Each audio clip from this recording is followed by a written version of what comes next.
Assalamualaikum warahmatullahi wabarakatuh. Perkenalkan, saya Amalia Wilhani Putri dengan NIM 2410201026. Hari ini saya akan melakukan edukasi sadari, melakukan pemeriksaan secara mandiri, yaitu pemeriksaan payudara sendiri.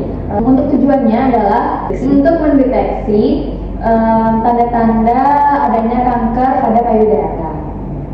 Dan ini dapat dilakukan dengan 4 cara. Yang pertama dilakukan dengan menghadap cermin, dan yang kedua dilakukan dengan menghadap cermin juga, namun kita meraba. Lalu yang ketiga itu bisa dilakukan dengan cara berbaring, dan yang keempat dilakukan di kamar mandi.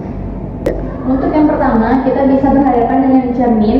Di hadap cermin itu kita tangannya di pinggang, lalu kita bisa melihat keadaan payudara sendiri, apakah simetris, apakah bentuknya sama dan besarnya juga sama, lalu apakah ada pembengkakan atau benjolan yang terlihat.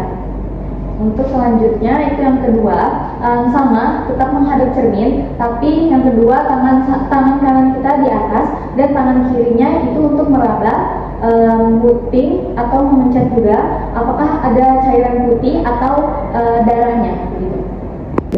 Untuk tahap yang ketiga itu bisa dilakukan dengan berbaring, lalu posisinya bahu ada di atas bantal, lalu tangan kita itu di atas kepala, di bawah kepala, dan tangan yang satunya lagi itu untuk meraba payudara sendiri atau mengecek payudara kita sendiri. Untuk caranya itu ada 3 langkah. Yang pertama bisa dengan cara memutar seperti ini.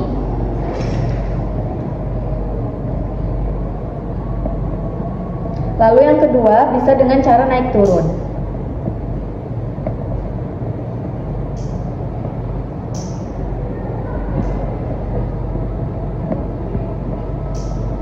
Lalu yang ketiga dengan cara dari luar ke dalam puting.